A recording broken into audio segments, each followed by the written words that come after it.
Oh, hi, I didn't see you there. Well, today's show is brought to you by the extremely kind donations by our donors over at Patreon. Andrew, tell us a little bit about Patreon and who our patrons are.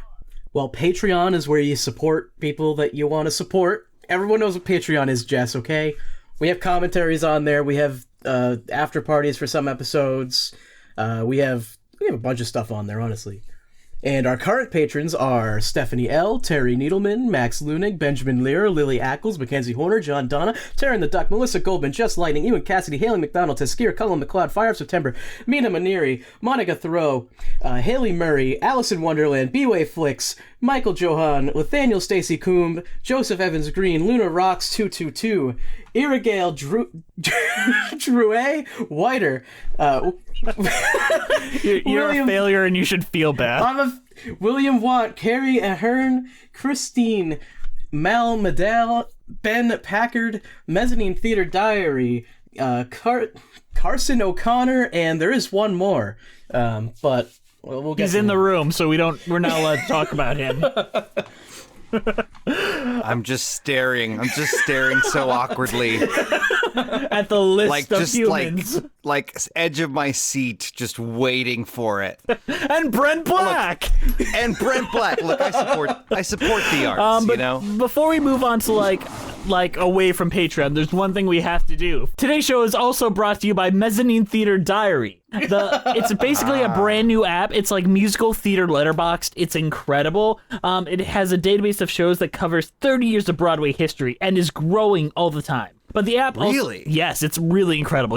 I think this might be the first time in history that a guest on a podcast during a mid-roll ad has gone, shit, I need that. Okay. Like, it has a feature where you just have to scan in the playbill and it just pops up in there. It's really a great app, and I've been following it since beta, and the guy that runs it is also one of our patrons, Ben Packard. He is really good. The list is building, and it is definitely it's coming together really, really, really well, and it's growing more and more every day, and I think that it's really something that people should need if you're a theater fan. Yeah. It's available for iPhone, iPad, and it's going to be coming out with a bunch of brand new stuff in the future.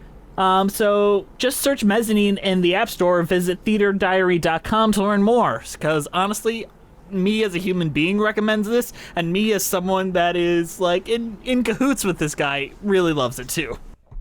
But on that note, let's get on to the actual show.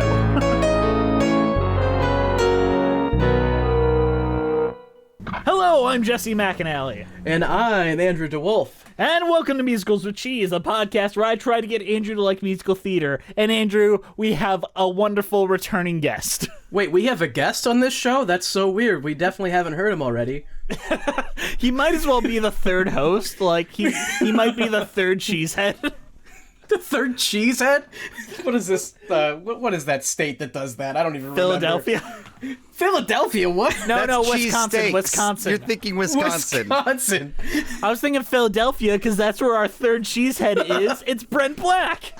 Hey, Uncle Brent has once again invited himself onto the show.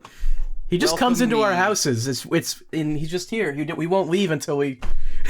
It's what I do. Hello. Andrew brought up yesterday, because we had to sign a contract yesterday, that if I were to die, Brent would be the obvious replacement for me. Wow, I've never been willed a role on a podcast, like a co-hosting spot in someone's final will and testament. That's Jess amazing. was like, oh, what would happen if I died, and what would you do with the podcast? How would you end it? And I'd be like, end it? I'm just getting Brent on here. We're just going to keep going. We just change it to musicals with cheese, but not with Jess. Musicals with Brent. Anyway. Get rid musicals of the cheese factor. Without Jess. Yep. Everyone would think, oh, it's a massive improvement, great improvement. Finally, a good show. I don't know. I think you two are quite charming. Honestly, you probably figured this out, but half the reason I wanted to come onto the show is I was like, God damn it, these guys had a great idea for a show. I should have thought of that. I want to do it. Well, you could always musical-splain to people and then just do it yourself. But here's the thing. Then I wouldn't listen to it in my free time. So really, it ultimately turns out to be much more convenient for y'all to be doing it and for me to just occasionally pop in and be like, this show's great. This show sucks. Bye. Anyway. Fair enough. I'm glad that my little subtweet there went right over Brent's head. But Brent, I'm going to let you introduce the show. What are we talking about this week? This week, we are talking about a show called Chess. We must record the game was gonna change right across the board. The Western touch upon the pieces rich. King and Queen and Rook and Bishop, Knight and Pawn all took on the look.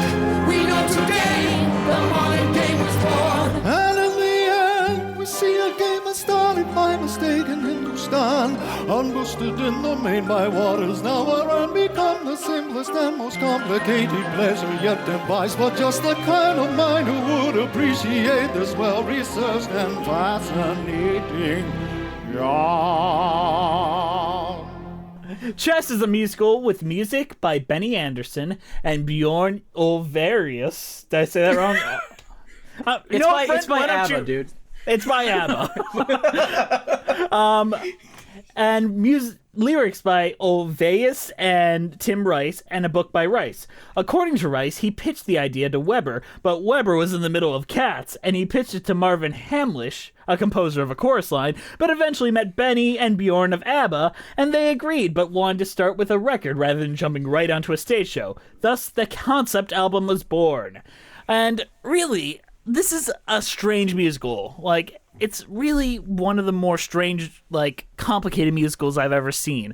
And I know Brent knows the full history of it, but I'm going to make Andrew describe the plot for us really quick before we go into that. Oh, sure. I'll do my very best. I feel like the first act is a little easier for me to follow, and then I'm going to get lost in the second act. So there's, like, a chess competition. They're going to see who's going to be the new chess master or the chess what do they call it, chess wizard or something like that. I don't know. It's world champion in this context, but I know what you're saying. They're both probably grandmasters. Oh, they're both gonna be, that's bad. They're both going to be chess grand wizards. No, that's bad. Are they the white part of the board, perhaps? Well, one side's white, one side's always the black. white side.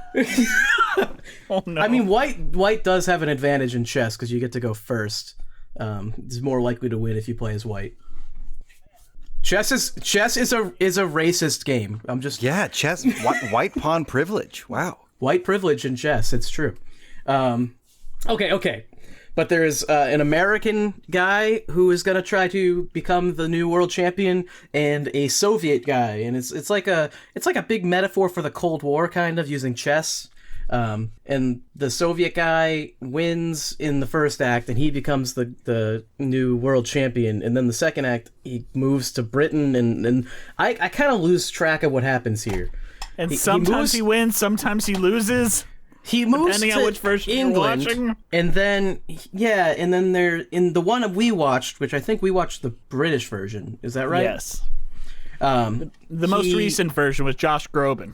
Josh Groban, who was always playing Russians. What is that about? He never does a Russian accent. He never puts the effort in.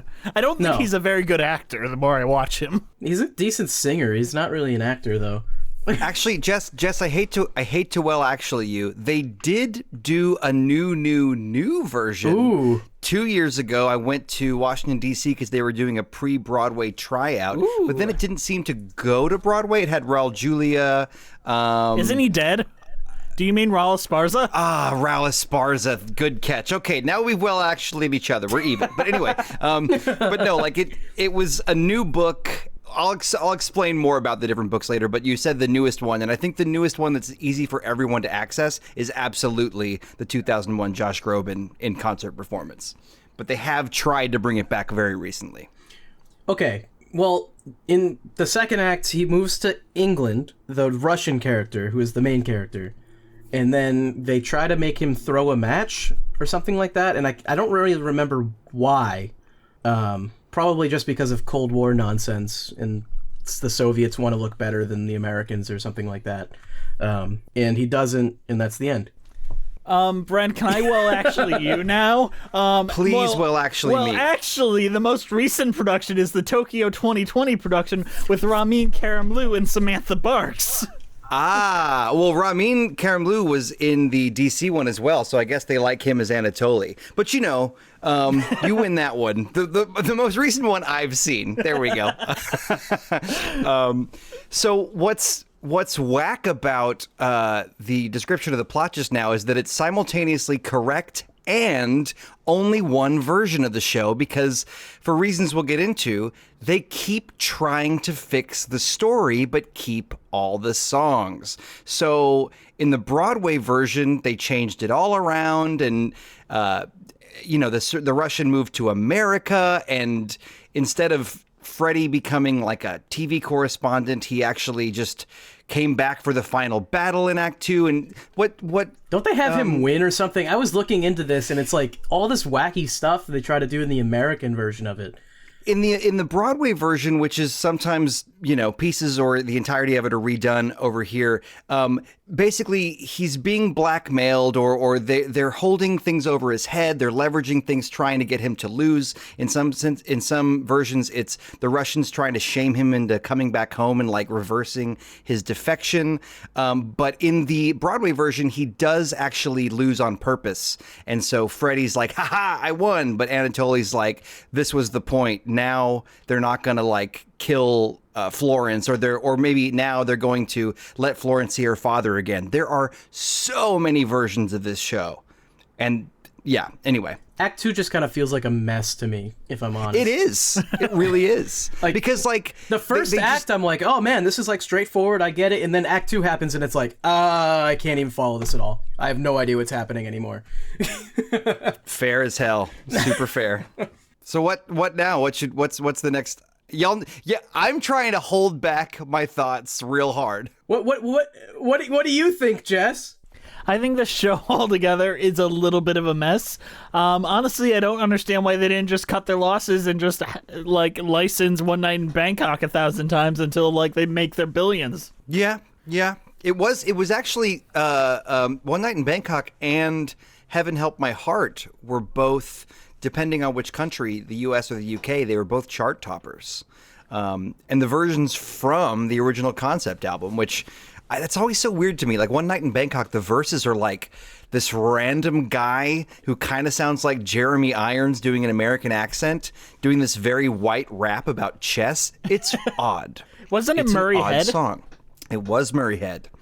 But he's like doing like a half American, but clearly he's not American kind of voice. That's every Tim Rice album ever for whatever reason. Yep. Are we in general thoughts mode, would you say? We're in general thoughts mode until we hit the 30-minute mark. Great.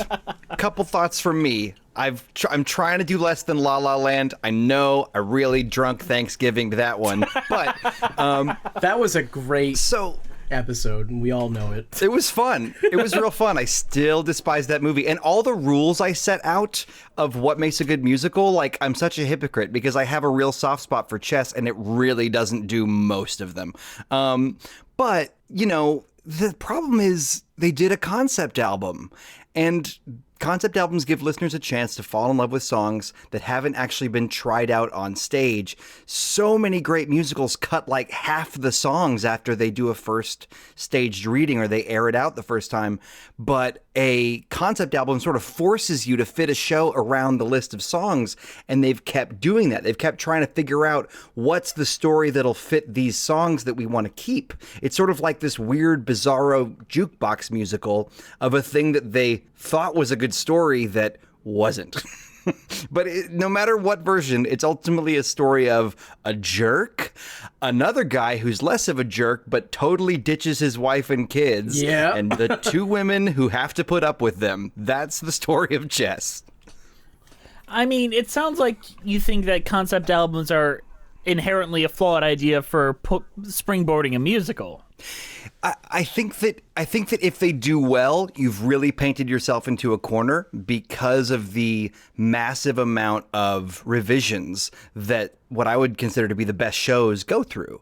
And the thing is, like, Jesus Christ Superstar, great album. I'll just stick my neck out and say, it's a weird show. It's a clunky show. And if you don't know the songs going into it, Jesus Christ Superstar can be boring as hell.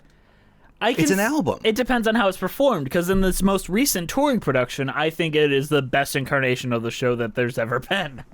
That may be. I'm just saying, like, I think that, Evita has a similar problem. Evita's a little bit less like this, but, and in all cases, Jesus Christ Superstar, Evita, and this show, which has at least lyrics by Tim Rice, if not music by Weber, I think the album is just full of bangers. Like, the in-between, like, recitative songs can be clunky, but, like, the tent poles are, like, totally catchy, good songs, but they just don't have a good place to go. They don't have a great story to fit into. It's like an overly convoluted yet not very emotionally engaging story.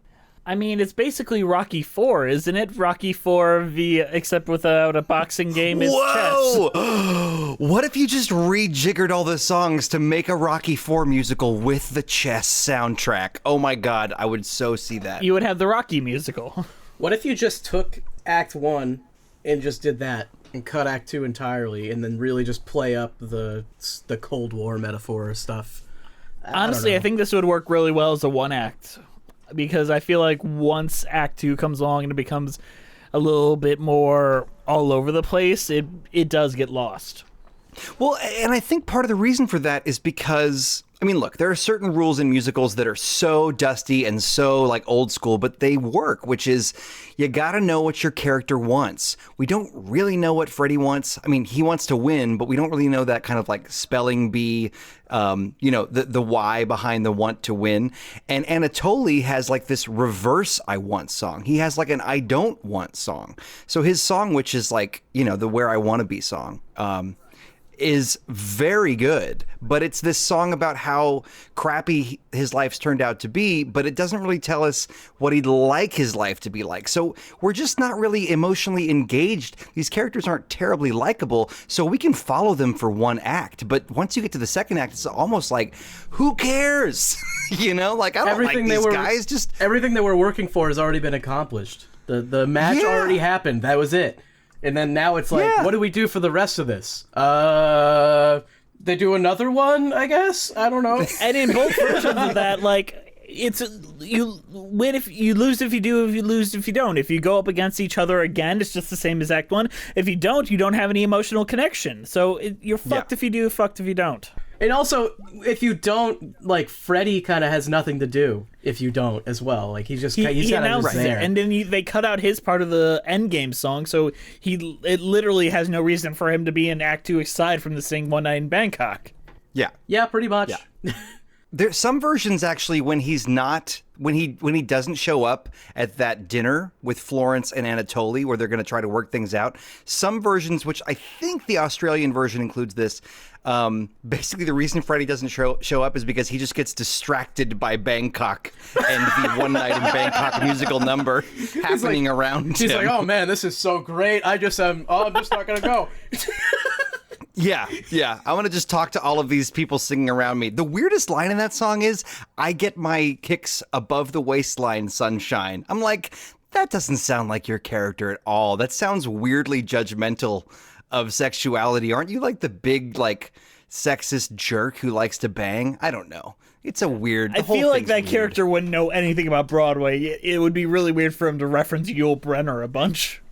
Oh, yeah. The whole... And like, just that's emblematic of the whole thing. Tim Rice has very clever lyrics, like Somerset up in the Somerset Mom Suite. Like, that's clever, but it doesn't make any sense in real time. You have to go back and read the lyrics and go, oh, it's a lot of that. Well, that's same with Sunday in the Park with George, with, like, he needs me, like Bread George, he needs me. Like, it's the same... Yeah, I feel like this is Brent's Jekyll and Hyde, honestly, where it's like an obviously not very good show that he's seen a bunch, or I've seen Jekyll and Hyde more than probably any other musical, but I know it's not good. Yeah, well, I did Spotlight for this show in college. Ooh. So, when you're in a show, it just, you connect with it in a way. It's almost like when you play a video game, the music can be like, the game can be like so-so, but if the music's good, you'll kind of always remember that music and always be connected to it, even if the game was okay, if it's just sort of all you had to play that summer or whatever. And I feel like it's the same sort of thing. The songs are near and dear to me. And here's the thing. I think there's some, like I said, really good songs in isolation.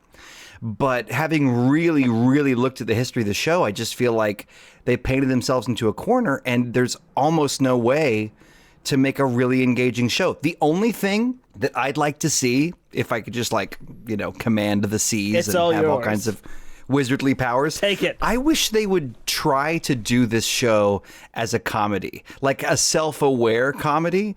Like it would be for 5 people and all of them already know all the words to chess. But it's such a silly show unintentionally that if you turned it on its head, it could be pretty fun. Like it would be a lot of work and thankless and probably nobody would care, but I'd see it. I mean, I agree with you entirely, but I would take it to be more comedic and make it from the point of view of Florence only. Like, it has to be her viewpoint of these 2 men in her life and just she's the most interesting down. Character by far. Yes. Whereas the other two, Anatoly is the main character, I would say, and he's just not interesting at all. Right. Like, he's kind of whiny. He's supposedly noble, but we never really see that. We just are sort of... We're supposed to feel that he's noble, but we don't have that save the cat scene where he shows us he's a good dude. He's a good dude because he wants to be with this girl. He wants to be with that girl, but he's married to a different girl and has kids, and he just leaves. Right. No one's likable, and then we're expected to sit there and think that this is dramatic, and part of drama is an engaging story. And while we're on the subject, I think that part of this issue is Tim Rice is not a book writer. He is a lyricist and a good one, but he thought he had an interesting story, and then he created he wrote a number of songs that, in order to have an engaging book, which has been attempted by, I think, no less than 3 book writers, the show has to be 3 hours long because they just won't cut the numbers that are precious. But the story wasn't as interesting as he thought. There just songs says are nothing still good about good. a 3-hour show either. This show is already too long.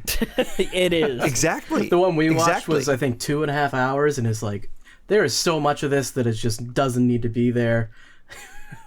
Agreed. Don't you almost wish the Arbiter would just come on and say, now this happens, and this person says this, and it's a big scandal. Back to the music. That would be a much better show, I think. Yeah, it's just... And there's some songs in this that I think are just bad, too. That are, annoying or just not interesting in the slightest. And they're mixed in with all the good ones, and I don't know. Yeah, the show's a mess for sure. There's a lot of what I would call just unnecessary recitative where they're trying to make it sound like a pop song, but it's supposed to be a conversation. It doesn't work. It doesn't work. No, it doesn't. It's so hard to do a rock musical. Rent does this too. A rock musical where they're having a conversation in the song, but it's a rock style, and it's just have them this talk. Is goofy, y'all. Just have them talk. Yeah. Honestly, if that's what you're trying to do, just do that. You don't have to sing constantly. Right. It's totally ridiculous. Big agree.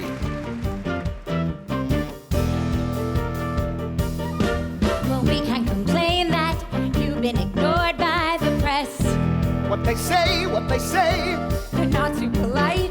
they say I'm a shit. Well, yes, they pulled you to pieces. In 5 different languages, the times you thrive on unpleasantness. But yeah, just so that we're clear going forward, because I don't know how many times y'all have done a show that the accessible versions of the show are actually quite different, but just a really rough idea of the 2 camps that the 2 versions of the show, what I mean is the 2 different categories all the versions of the show go into is, in the first one, Freddie loses in Act 1 and becomes a TV correspondent. And in the second one, the entire show culminates in a final chess game at the end of Act 2 between Freddie and Anatoly. Those are the main differences, but boy, do they mix and match, really, every flavor you can imagine. I don't really understand. So in Act 1, Freddie loses, and then in Act 2 he comes back and wins a different match, or does he not lose in Act 1 and there is no match in Act 1?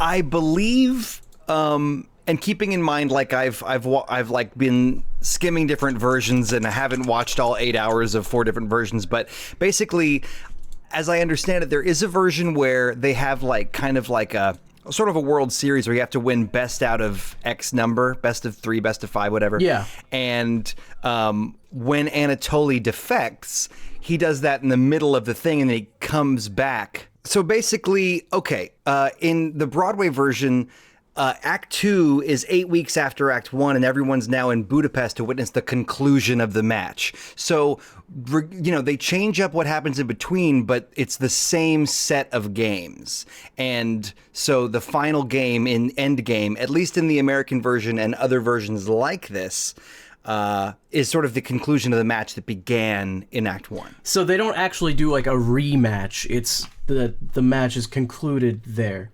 Right. Though, again, there are 2 different versions of the book where Walter is actually a CIA agent working with Molotov. And so there's like, they really stretch it out. And then the one I saw in DC, of course, now, not to get political, but like now that our politics are now kind of dipping back into Russia, they're kind of looping that in a little bit, not changing the time period, but like there's a couple of winky like, well, hopefully no one will collude with this country one day. So like, Oh my God, Tim Rice, stop. well, no. The thing is that he stopped trying to be a book writer early on. I don't think he's actually done a whole lot with the book since the early days because, it was sort of a cult hit. It did well in the West End, but it just like sort of in spite of itself. And it did not work for American audiences, and it didn't work for an American creative team. So they did get a book writer, and the new version also has a new book writer. But again, great songs, but like they just keep trying to cobble together a story that earns the right to sing them. They've not succeeded yet. Yeah, not at all. And the worst part is, I know, like, even in that concert, Tim Rice comes on and he's like, I think we've got it this time. It's true. Well, there's this quote that Tim Rice told, I believe, the San Francisco Chronicle, where he's actually very pouty about it. I've got it right here. He said that the comparative failure of chess, which is apparently his all-time favorite piece of lyric writing. What? He became, Oh, no. He became disillusioned with the theater, and he said, it may sound arrogant, but chess is as good as anything I've ever done, and maybe it costs too much brain power for the average person to follow it. Like, that is a quote. So you have to have a really high IQ to follow chess. And I have some thoughts about how he failed, but I think that those might be better suited for when we go through the songs. Hey guys, sorry to interrupt you in the middle of the show, but we've got a shill at you. Andrew, why don't you tell us about Patreon and read off our patrons? Oh my goodness. I already did this. We could wait. We could make Brent do it. He does have access to the. Oh, I'm not making our poor guest read all these I think names. we should. I'd be happy to, but pulling back the curtain, if we're doing this now, what did we do it earlier for? That's a good point, Jess. What do you mean? I don't know. Is this all like a ruse to get me to read them? 'Cause Yes. I'm just so shell-shocked by the timing. Yes, feel free. Okay. All right. Here are the Patreon people, and there are. I'm going to pull back the curtain a little further. There are some phonetically spelled ones, and I'm going to do my best. I think that's the All reason right. why It's you're hard. here, Brent. Hell yeah. This is my main core competency as a guest. It's just reading names. So I want to help Andrew and Jess thank Stephanie L., Terry Needleman, Max Lunig, Benjamin Lehrer, Lily Ackles, Mackenzie Horner, John Donna, Taryn the Duck, Melissa Goldman, Jess Lightning, Ewan Cassidy, Haley McDonald, Tasker, Colin McLeod, Fire of September, Mina Moniri, Monica Theroux, Brent Black, hey, that's me, Hallie Murray, Alice in Wonderland, B-Way Flicks, or Broadway Flicks, Michael Johan, or Johan, Lethaniel Stacy Coombe, hell of a name there. I like it. Joseph Evans Green, Luna Rocks 222, Irrigale Drew Whiter, Ooh, that's good. He did it. That he might did be it the good. first time we've ever said that right. William Want, Carrie Ahern, or Ahern, Christine Malmedal, or Malmedal, Ben Packard, Mezzanine Theater Diary, and Carson O'Connor. Whew! I know, my it's a goodness. long list. We probably should cut that down. They give us a little extra financial support that helps us keep the lights on here at Musicals with Cheese. If you'd like to join How do them we in cut that supporting down, us Jess? and get tons of fun perks such as patron-only commentaries, our episodes a day earlier, even earlier, come join us over at Patreon. I mean, Brent does it, and he's on our show right now. You could be as good as Brent one day. It's not that hard, really. You may already be. Let's be real. I don't think he's listened to a single commentary, so I don't think He's not missing much. Yeah, he's not missing much. We must have just complained about High School Musical 3. Never saw it. Sad day. We haven't I'm sure yet. I missed a gem. I'm sure it's wonderful. But let's get back to the show, guys. You ready? Wait.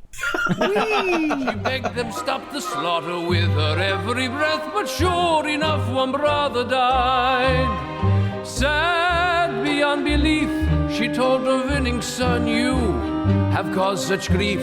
I can't forgive this evil thing you've done. He tried to explain how things had really been, but he tried in vain.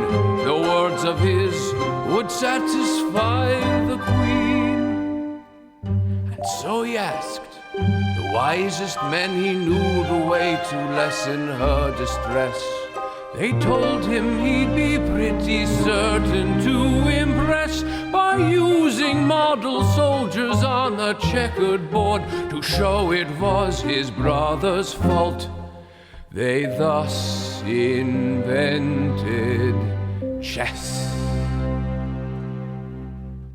All right, Brent, I'm going to let you take the lead for the songs, all right? Well, he Okay. seems to have a lot to say about these. He's been holding back the whole episode. I believe it. I do. So, I think we should point out that we're basically doing, if I'm not mistaken, all the songs that have ever been in the show. So, all right. I'll whip through these fast, and Jess, Andrew, please interrupt me. But you know that the fact that I was exposed to this show in 2004 and have been thinking about it ever since, I got some thoughts. Okay. The story of chess is typically the opener, and it's literally a history of how chess came to be. It sometimes has been sung by Florence's father in a flashback. It's also sometimes sung by the arbiter and the ensemble. And you know what? I think it's the music's good. This theme comes back, but the lyrics, this is the first time we see this problem that just goes through the whole show. The lyrics are simultaneously clever, but also forced. They're tarped over this very difficult melody, and I feel like a lot of these songs feel like the music was written first, and then Rice had to put a certain content, like a certain idea and explanation of something or a certain storytelling moment in these very awkward, not quite lyrical melodies. And so it's cool that it starts with the story of chess, but it's not always easy to understand the first time around because of the way the lyrics can just be lumpy and weirdly written. Each day got through means 1 or 2. It's what he means is every day we go through means there's a couple of, you know what I mean? But he doesn't have enough syllables. So it's you really got to hone in. Okay. If I may, to Murano. I think the story Murano's- of chess, there's not really much to say about that one. It's I not think even it's really a terrible relevant. opening number, though. It's I not do even think really As an relevant. opening number, it's balls, and so many versions of the show waste so much of your time before it gets interesting. The song Murano. Jesus, are we gonna sit here for 3 or 4 minutes and just listen to people talk about this setting we're never gonna see again? Ugh. This is what I mean by the concept. Don't worry, they reprise Cut it too. Yeah, Right yeah. afterward. Yeah.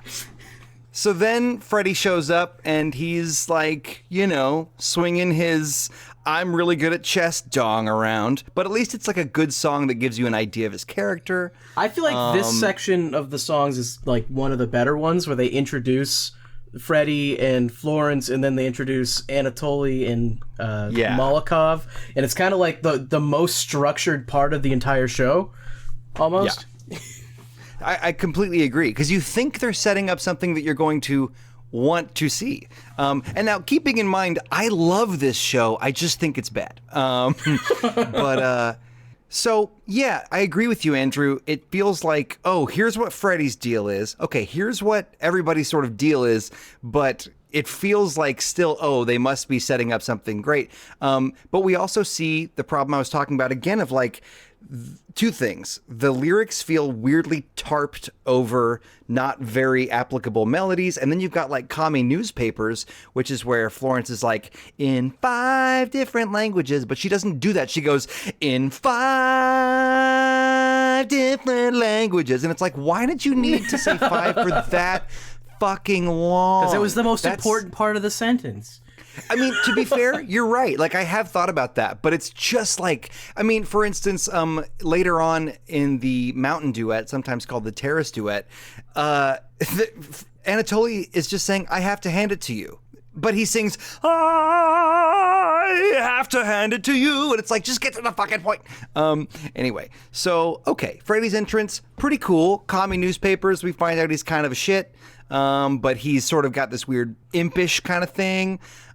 He, depending on the version, has either assaulted or thrown water on or been a jerk to one of the journalists, and it's a whole thing. He's a dick. Yeah, he's just a jerk. And what's interesting is this was written by an Englishman and some Swedes, so like the way they think of Americans is different, but also it was based a little bit on Bobby Fischer. When he was, and I believe he was like not the nicest guy back in the day, loosely based on him. So we got the press conference. We go to Anatoly and Malakov. We got this, Malakov's the guy behind Anatoly telling him, hey, we're going to fucking be Russians now. I'm the only one with a Russian accent. Yeah, exactly. And I'm just the baritone Josh of the show. I'm Josh Groban, and go to hell. I'm acting. I opened doors. They walked right through them. Called me their friend. I hardly knew them. Now I'm where I wanna be and who I wanna be and doing all I ever said I would, and yet I feel I haven't won it all. Running for my life and never looking back in case there's someone right behind to shoot me down and say I always knew I'd fall. When the crazy wheel slows down, where will I be? So yeah, then we actually get Where I Want to Be, which is Anatoly's kind of I Want song, and it's his introduction, and I mean, it's a beautiful song. They have like 5 character introduction songs in a row, kind of. Yes. They have like Yes. Freddy's introduction, Florence's introduction, Anatoly's introduction, Malakov's That's every introduction, musical, Andrew. the Arbiter's introduction. They don't always introduce like that, where like every character gets an introduction song. Well, they all don't just in a entitle row. it the introduction song, but they do that. I'm kind of with Andrew on this. Like, structurally, this can work, but this implies that all these characters are equally important. The Arbiter, that's a great tune, but, like, he doesn't matter. He I only agree. shows up in the first act, really. I and- 100% agree with the Arbiter. Exactly. But Florence he's just like, and Freddy, very if nothing else, important. kind of a narrator. Like, it almost feels like they went, oh, if the Arbiter's doing the opening number, he's going to want another song. Let's give him something. And again, the Arbiter is a really fun song, but it's like, it is an Pointless. I Am song after we've gotten all of these variants on an I Am moment. It's just there's and- just too many in a row. There's really nothing besides the press conference. There's really nothing that happens in between all of these introductions. Right, and not a lot to move the plot along. And then the show also doesn't mind wasting your time for stuff that, like, Hymn to Chess. That's a beautiful tune, but like, what are we? What is this? Philip Glass? Are we in a ballet? Is this the mid-show overture? Get to the fucking point. And then you have Merchandisers, which is just a satire on society. But again, the plot is just plodding along. Finally, they play chess, and in almost every production, Freddie either throws a tantrum. In one version, he accuses Anatoly of cheating because Anatoly's eating yogurt, which is also kind of weird. You're eating yogurt, you cheater. Yes, they're both kind of. It's like, number one, how is that cheating? Number two, hey man, you're like in the world championship for chess. You can have yogurt some other time. Like, maybe now's not the time to whip out the old. Yogurt is actually cheating. It's brain food. That's true. But I'm sitting here thinking, like, did he think that there was some kind of little tiny piece of paper in the yogurt, like pawn to F3? Like, what does he think? Anyway. How would that even help anyways? That would be put in the yogurt before the match. Like, how do you even cheat in chess like that? That doesn't make any sense. Exactly. Big Not agree. getting rich, my only interest is in something which gives me the chance of working with the best. I can only say, I hope your dream comes true. Till that far off day, I hope you cope with helping number 2. And distinguished man as used to be, a model of decorum and tranquility, become like any other sport, a battleground for rival ideologies to slug it out with glee. It's very sad to see. Then we go to Quartet, a model of decorum and tranquility. This is the same tune as The Story of Chess. Cool tune, very cool counterpoint, but like this could have been a dialogue scene, and it's again not really moving the plot forward. It's just them saying this should, it's an argument and that's good, but the way it happens is so stylized, it just doesn't feel dramatic to me. And now stuff starts to branch off into different versions. But basically, we find out more about Florence. We find out that, she was in Budapest as a kid and then got taken away, and her dad's somewhere out there, or is he? And at some point, Florence and Freddie either have a fight or break up, or Florence starts to think about maybe not needing to be in Freddie's life anymore, or that she's taken too much of his shit, and she sings Nobody's Side. In my opinion, this is the banger of bangers in this show. I agree. I 100% agree with that. This one kind of being said, it kind of fits the theme of the show the best as well. I feel like this is the one where it really it hits home that like, oh, it's all like a metaphor for the Cold War kind of thing. It's all this right. and really, yeah, you get what I'm saying. I agree. I totally do. It feels like it's, the unspoken premise of it is even not making a choice is a choice when you're at war. And every move in chess is its own choice. That being said, again, the lyrics have this weird clunkiness and content issues. It's like this string of pieces of weird advice. Never take a stranger's advice. Hey, never let a friend fool you twice. Never stay too long in your bed. Always use your heart. Or like, never trust your heart. Use your head. Like, it's like, hey, are you like thinking about your life, or are you like a bunch of fortune cookies? What are you doing with that part of it? It's weird. And again, they might have fixed that if they'd not just gone with the concept album and been like, oh, let's retool that part and keep the Nobody's Side. Okay, so then they're going to make up, like they're going to, have a dinner and cool off and find a way to move forward with Freddie, Florence, and Anatoly. Well, Florence and Anatoly show up. Freddie does not. And now we have a very convenient and very fast meet cute. To be fair, this is nothing new in musical theater. But it's a very fast, like, they like each other, they're suspicious of each other, they flirt a tiny bit, and immediately they're like, I don't want to do anything else but you. And it's like, okay, that was fast. Just in case they said no.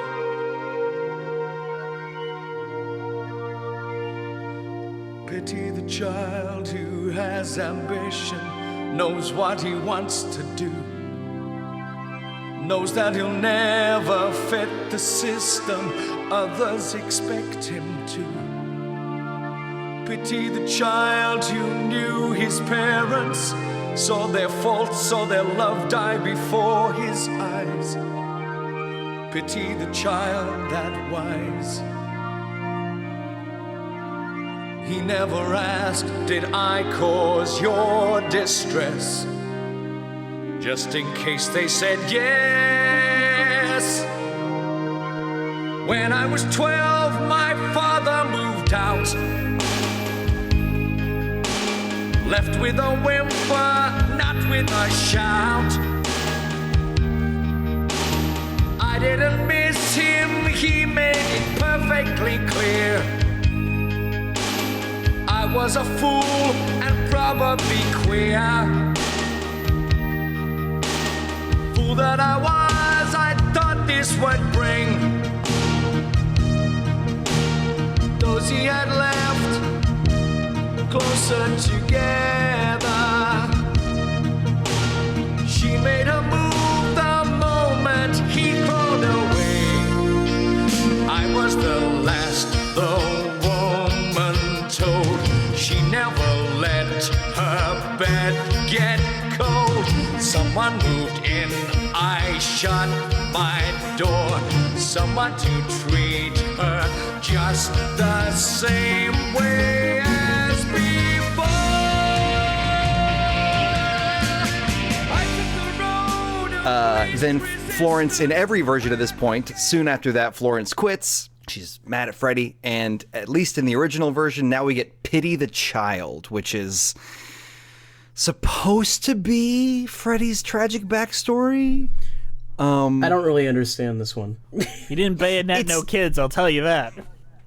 I mean, so it's basically a song where he's saying, I came from a broken home, I came from an abusive home, and I'm estranged from my parents, and I haven't even called my mom in forever, just in case she didn't know who I was. Like, that's basically what the song's saying, but it's kind of a poor me, poor me. And once again, like, Where I Want to Be is a really great song for Anatoly, but it's kind of a poor me, poor me. Yeah. And especially when Freddie's been such a dick, it's like, okay, if he's supposed to be the villain, that was maybe, but it doesn't. Well, yeah, show and he's him a three-dimensional villain, kinda, but it's more just like, it's literally like it's like they're saying the quiet part out loud. Yes, maybe this song was trying to get us to pity you. Don't tell us to pity the child version of you in the hook of the lyric. It's a banger when it's done well, but it is clunky. So one way or the other, Anatoly decides to defect either to England or the US with Florence, who he's now in love with. And when the press finds out, they're like, "Hey, why are you leaving? What are you doing? What are you doing?" And Anatoly sings a song that, again, I think Anthem is right up there with the best songs in the show. And, I agree. But the thing is, as a song, it's gorgeous. But if you zoom out, it's like, okay, so you are leaving your country and your wife and kids, but singing this soaring, patriotic-sounding anthem called Anthem. Like, you know what? My country's always with me in my heart. Okay, peace, bye. Like, it's just weird. He's talking weird. Russia's with him in his heart, but not the Soviet Union. That's a good point. That's a good point. Like where no army stood, my land was born. My mother Russia. That makes sense. I just feel like it's a great song that isn't quite set up. I don't even think it fits in the story really. It's just kind of like... Honestly, I don't even really understand fully his motivations for bailing on the Soviet Union when he did. Yeah, I think it is definitely underwritten. I think the idea is...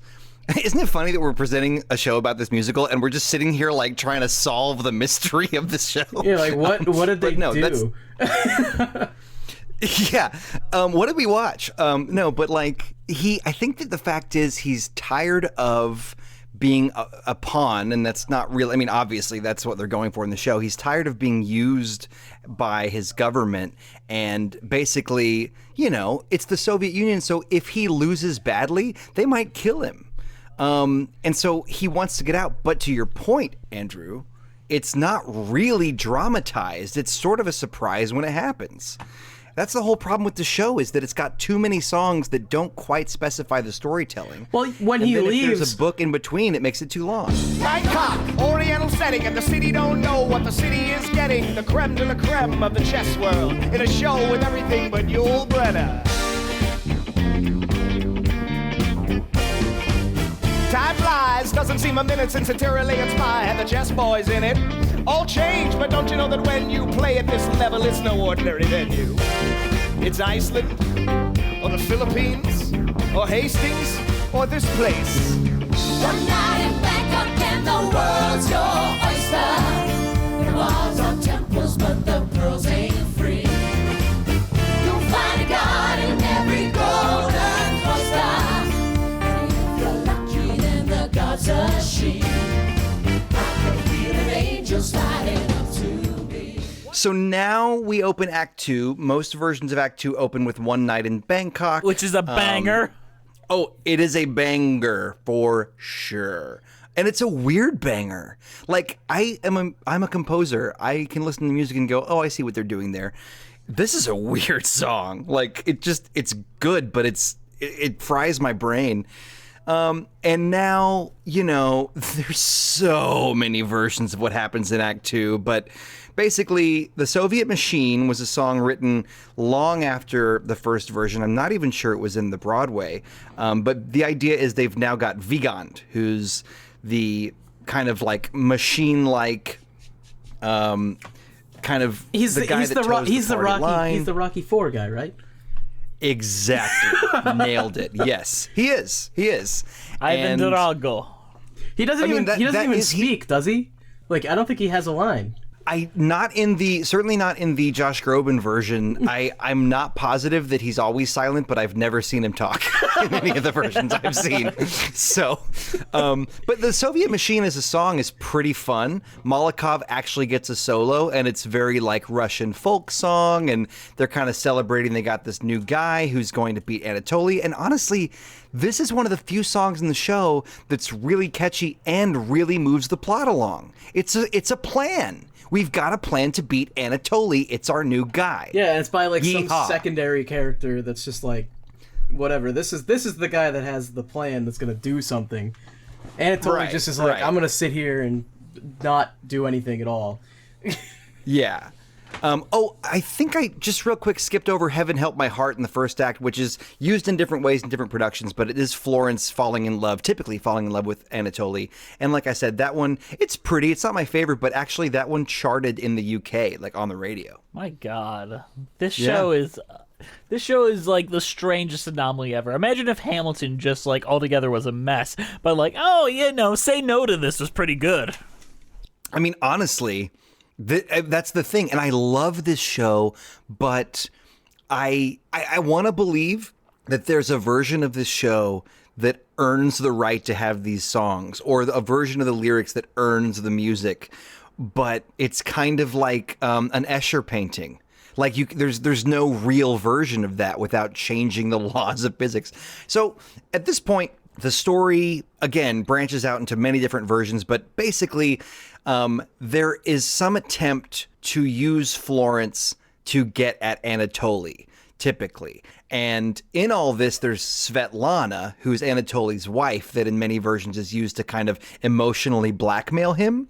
And she sings, though sometimes Florence sings, and sometimes Florence and Svetlana sing someone else's story, which I think is the best like non-rock ballad in the show. I think it's actually pretty unsung. I feel like as a banger on this album. The whole wife angle is just not good, and I would just remove that from the show. It just makes Anatoly incredibly unlikable out of nowhere. Yeah, it's just totally like, agree. oh shit, this guy has a wife? He's like, oh yeah. Okay, that changes Yeah, and- everything. There was a New York Times review of the Broadway version that said like it had the bravery to present all these, and this was like one of the best reviews. Maybe it wasn't New York Times, but it was a review of the Broadway version by a major paper, and it said this show had the bravery to show us unlikable characters. And it was like, that's not really brave. It's kind of silly at best. You need to have at least but one basically- character that people can like. You can't have all unlikable characters in a story like this.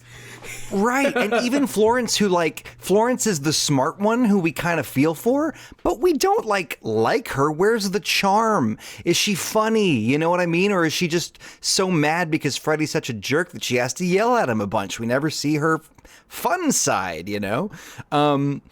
So, yeah, then depending on the version, there's all kinds of like scheming going on to get Anatoly to come back to the Soviet Union or whatever. We have I Know Him So Well, which is always Florence and Svetlana. Definitely like a why do we need another song where one or two women are singing about this man we don't particularly like. I mean, it almost feels like they were trying to reach sort of a gender quota, which definitely wasn't what they were trying to do in the early 80s. But it's like, you know, it's okay to sometimes have a story that's mostly about men. And it seems like they're just trying to like shoehorn Svetlana in to have another main female character. And it's like, look, I'm all about equality and feminism, but like she does not need to be there. She does not add much to the story. And when you bring her on, she's singing about how great Anatoly is. That's her whole job. Is there any version that has Svetlana in Act 1? That's a good question. I wouldn't doubt it. I mean, like I said, One Night in Bangkok is like the fourth song in one version. They really switch it around and just try to make it work. But that's a very good question. I think that we might see her. I actually, fun fact, part of why I brought this up to you, Jess, is that I saw a staged reading of this show a month or two ago. I want to say they might have like alluded to her, and in this version like a light came up on the woman who plays her. I don't know that she typically has any lines or anything to do in Act 1. How come typically she's a reveal in Act 2? How come she wasn't around supporting poor Anatoly when he was going for that chess championship? Like, where was Probably she? because the government wouldn't let her. I don't. But that's the thing. They don't dramatize it very well. Yeah, like, and it's why like, did he leave them already? Is he not upset that she can't be there? Is that not something to bring up? Does he care about her at all? Right. Well, he didn't bring her up in the whole song about how great and terrible life has been. Like, it's a reveal that he has a wife and kids. That's not great. Yeah, I don't know. It's just, it makes it very hard to feel for anybody and want to root for anybody. So after I Know Him So Well, basically in every version we sort of careen toward Endgame. And I think if anyone's listening to this show and you haven't yet checked out Chess, I highly recommend that you listen to the original concept album version of Endgame, or you can also substitute the same version, which is in the Josh Groban 2001 concert. So that version of Endgame with the Broadway version of Endgame. They're about the same tune, different lyrics, different content. I think the drama of the Broadway one is better, but my biggest problem with this song is, I mean, I think it's one of the, honestly, the best pieces of composition, musical composition for a Broadway musical climax ever written. I just think the lyrics don't rise to the level of the drama, and I never feel as much emotion through the lyrics as the music seems to be conveying, and it's such a bummer. It's a big disconnect. It's so good. I mean, there's a disconnect for almost all of this show, though, and I feel like that is the biggest problem with the show, is the music. Not all the time, but a lot of times the music is just way better than the lyrics or story deserve.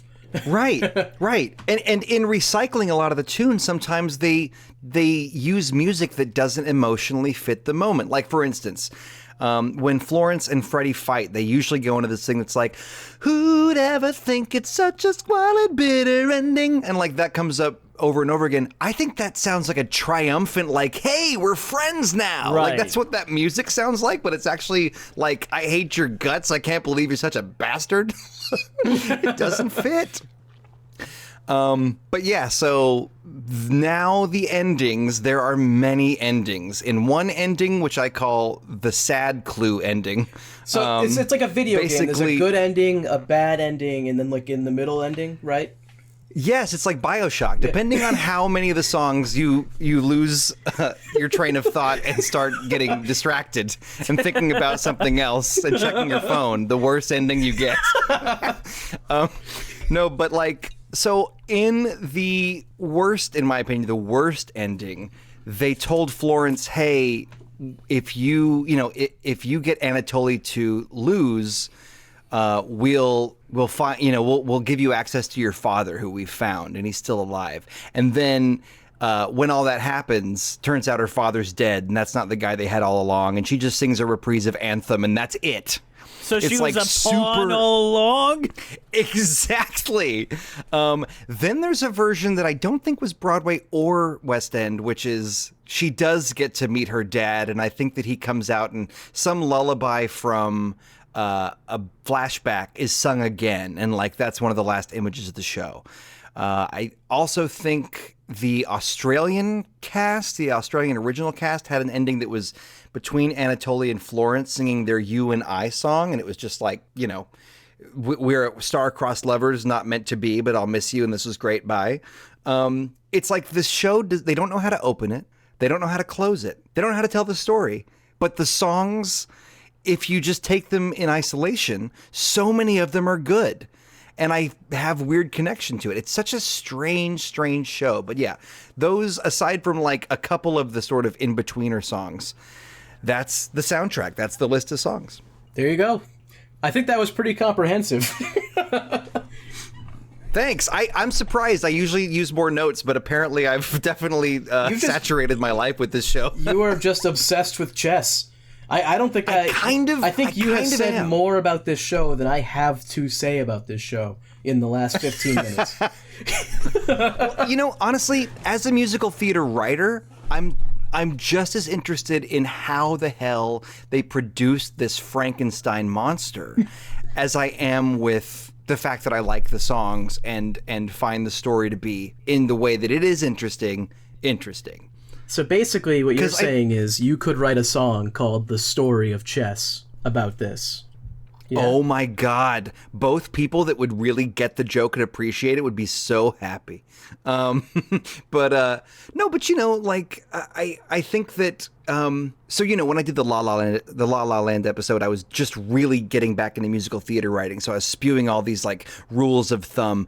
But ultimately, one thing I think is true of a musical is that it's got all these pieces, and you're trying to put it together like a Frankenstein monster. You're trying to stitch together all of these individual pieces and fool the audience into thinking that it's actually all one living being. And when it doesn't work, you realize, oh crap, we put a hand on the head. Oh no, it's got 3 legs. But this show is so obviously a barely working, stitched together mess of limbs, this eldritch monster flopping around, barely breathing. But the parts that are good, like, hey, that hand is a great hand, though. That is a good looking hand. That is George Costanza's hand on that monster over there. Jerry, my hand. So yeah, that's what I think about this show. Though I sort of love it. I think you nailed it with the Eldritch Monster thing. I feel like that is pretty much describes the show. Brent, can I ask you a question? And it's very, very important and a very serious question. Sure. Which of these 3 musicals do you prefer? Mamma Mia, Chess, or Mamma Mia 2? Here we go again. Chess any day of the week. Is Mamma Mia just a jukebox, or did they actually write that as a musical? Well, that's a good point, Andrew. Like the songs for Mamma Mia and Mamma Mia 2, as I understand it, I'll be honest, I haven't seen Mamma Mia 2, but I imagine the songs were all written. But is it all just ABBA songs? Mm-hmm. Did they not write anything original? Nothing so yeah, new. like basically, I think jukebox musicals, that's an entirely different form and can be super fun, but it's the self-awareness of it that's part of the fun. And that, I mean, I know you're sort of, I don't know if it's kind of a jokey question or kind of not, but like, okay, that's my signature move, is taking an ironic question seriously and not realizing it till half an hour later. Hello, welcome. How's it going? Oh, well, funny you should ask, Andrew. Smash cut to 30 minutes. You know what? I'm curious. What is everyone's overall thoughts and Shiri's rating about Chess? You know what? Fuck it. No one's ready. I'll go first. Yeah, you go first. I think Chess is a very, very flawed piece, but overall very enjoyable, depending on which version you watch. I've enjoyed listening to the album. Like, I grew up on the Murray Head version of One Night in Bangkok and, like, throughout all of that. But this show is a very big blind spot in my musical theater interest. I'm not gonna lie. Like, so watching this was a very fascinating pain in the ass is the way I describe it. And so I was clearly the perfect person to come on and help you talk about it. Oh, 100%. I had almost nothing. I don't even know what we would have done without you on this episode. We would have just Without been like, this fascinating pain in the ass to just come and tell you how it is. Yeah. Because I honestly had nothing to say about it. I even told Andrew before, I was like, I have like 3 things to say about this, and that's about Well, it. you know, the internet doesn't have much to say about it either. Like, I just assume this show has a following and, you know, somebody's old GeoCities fan page. It really doesn't. I think I might be, like, seriously, like, most of this show's fan base at this point. I've heard of this show. You know. That's about the furthest I ever got. I heard of this show before. Gotcha. My overall thoughts on it, I mean, I didn't like it. I'll say I think there's a few good songs. I thought there was actually quite a few bad songs as well. I don't know if I could even name them because I'm kind of struggling to remember which ones were which because there's so many songs. But there was some that I'm like, that's annoying, and I wish they weren't doing that. And the story is just an absolute mess, especially when it comes to Act 2. And now that you've thoroughly explained the backstory and how this was made, it's pretty obvious as to why Act 2 is such a fucking disaster. Yeah. So I'm going to give... as far as the cheese rating, I'm going to give this a 3 cheese pizza, but all 3 of the cheeses are moldy, and it's mostly just the mold. As we said earlier. And this show has been sliced up a lot of different ways, so I think that's quite apt. Yeah. I know I never said it, but my cheese rating is Cheetos, made by Chester Cheetah. I hate you, Jess. I just want to throw As that you out should. there. I hate you. Oh, wow. Is it my turn? Yes. It's your turn. Okay. My overall thoughts are probably clear by now, but, you know, this show, again, like, I have a strange love for it, though I do not think as a whole it is high quality. And so I'm pretty proud of my cheese rating. You see, there is a pear variety, a variety of pear in England. And from this pear, you create a cheese with a sticky orange rind that is runny at room temperature. boy. It is very stinky, but it is named after this variety of pear. And it is a stinky, stinky cheese that still a lot of people really like. And the cheese is called Stinking Bishop. Ah, that's good. See, that's good. He thought about that for weeks. That is not off the top of his head. He had that You're written not allowed to down prepare somewhere. for this show. You You're don't not allowed get to to prepare. get any preparation. We're gonna get like a 5-star review for that one. We're shooting for 3 or lower. Come on. Now that I do a show about, you know, current news events, I do a podcast about that. I have a very hard time speaking off the cuff. I have to look at notes. So yeah, maybe I had some notes, maybe I didn't. But Stinking Bishop is my cheese. This Remember whole this whole episode was scripted. I remember. Actually, no. The songs part, I felt pretty good about being off the cuff, which you can tell by all the We love But the yeah. us. We love the us. I remember one time Andrew cyberbullied someone so bad that they didn't come back on our show because they scripted things. Oh, well, the thing is, as a trained actor who wasted money on an acting degree, you don't always know when I'm reading copy. Exactly. You'll never know. Ed Zachary. But do you have anything else you want to say about chess before we move on to like anything else, Brent? Couple things. There's a Scandinavian recording, I believe it was Denmark, that you can find on YouTube that's really good. I think that, I mean, gosh, there is a lot to say, and yet I think I've basically said it all. Just like, if you like the concept album and you're a musical theater nerd, you know, put on the Broadway version, which I think you can only find on YouTube unless you want to buy the actual CD or vinyl. But like, take a listen, because if you're interested in the making of shows, the way that they tried and failed to fix it is fascinating. But also, just real quick, like one more thing. There's a website called squareone.org that does have a good amount of information about the show. It is, I guess, the other half of whatever fan base there is. But if you get really into it, they gave out programs for the Broadway version of Chess that had the lyrics of the show, but the lyrics in the program were different than the lyrics on opening night. And you can find out more about that at squareone.org/chess/end3.html. And so thank you out there to the one person who's going to take the time. But if I can just get one other person to appreciate this weird Frankenstein monster as much as I do, my job will have been done today. You know what, you guys? I've just enjoyed this so much. I've loved being here. And you know what? We've worked so hard, and finally, I'm where I want to be and who I want to be and doing what I always said I would be, yet I feel like I haven't won it all. I knew you were setting something up. The way you were talking, you just had this kind of slight pomposity. I was like, here it comes. I don't know what it is. Here it comes. My girlfriend says the same thing. She says, I can see it in your face when you're setting me up for something.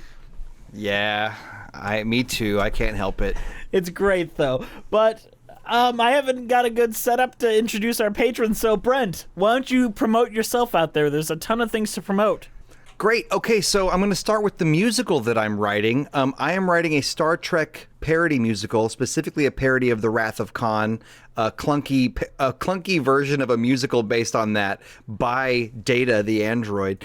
And so I think it's pretty fun, and it both references Star Trek. It also makes lots of references to musicals like Rocky Horror Picture Show, Chicago, Chess. Honestly, yes. Maybe. I'll have to check. Well, honestly, isn't the song Battleship kind of a reference to Chess? I think it's great. The song Battleship, which is the big climactic battle in space between Khan and Kirk, does, I wouldn't say reference as much as I tried to pull some of the essence of Endgame out from Chess and put it in that. There's a couple little bits that you can hear that mimic it, but and if you can find them, I'll give you $5. If you can go, oh, there it is, and tweet me at it, I will PayPal you $5. That's a promise.